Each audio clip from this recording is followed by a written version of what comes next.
Class కొని వచ్చి weight gain అయితే కోపం రాదండి? వెయిట్ గెయిన్ అయ్యారా? నేను రాసిందైతే ఫాలో అయ్యారా మీరు? తూచా తప్పకుండా ఫాలో అయ్యానండి. తూచా తప్పకుండా ఫాలో అవుతే వెయిట్ గెయిన్ ఎట్లా అవుతారండి? ఛాన్సే లేదు. నేనెందుకు అబద్ధం చెప్తానండి? నాకేమన్నా సరదానా?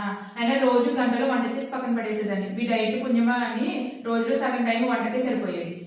అంతసేపు నేనేం చేశానమ్మా? మరి 4-5 రకాలు టిఫిన్ చేసుకుని తినాలంటే టైం పడుతుంది కదండి. 4-5 రకాలా?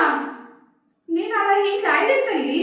ఇక్కడ రాశారు ఇడ్లీ, దోశ, పెసరట్టు, ఉప్మా, 2 రకాల చట్నీలు చేసుకోవడానికి టైం పడుతుంది కదా. మరి ఏదో ఒకటే తినమన్నానమ్మా, అన్నీ కాదు. ఇక్కడ మీరు అన్ని రాశారు కదా. అది ఆరమ్మా, ఎండు కాదు. ఆరుకి ఎందుకు తేడా తెలీదా? చిన్నప్పటి నుంచి అండకే అడిగి కొంచెం కన్ఫ్యూజన్ అండి.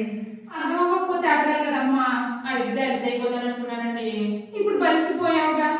అవునండి, అడిగి ఉండాల్సింది. మరి లంచ్ పరిస్థితి ఏంటి? నేను చెప్పింది ఫాలో అయ్యావా? నీ తెలివితేటలు ఉపయోగించావా? మీరే కదండి చెప్పారు రైస్ బౌల్ తో కర్రీ తిను, కర్రీ బౌల్ తో రైస్ తిను అని.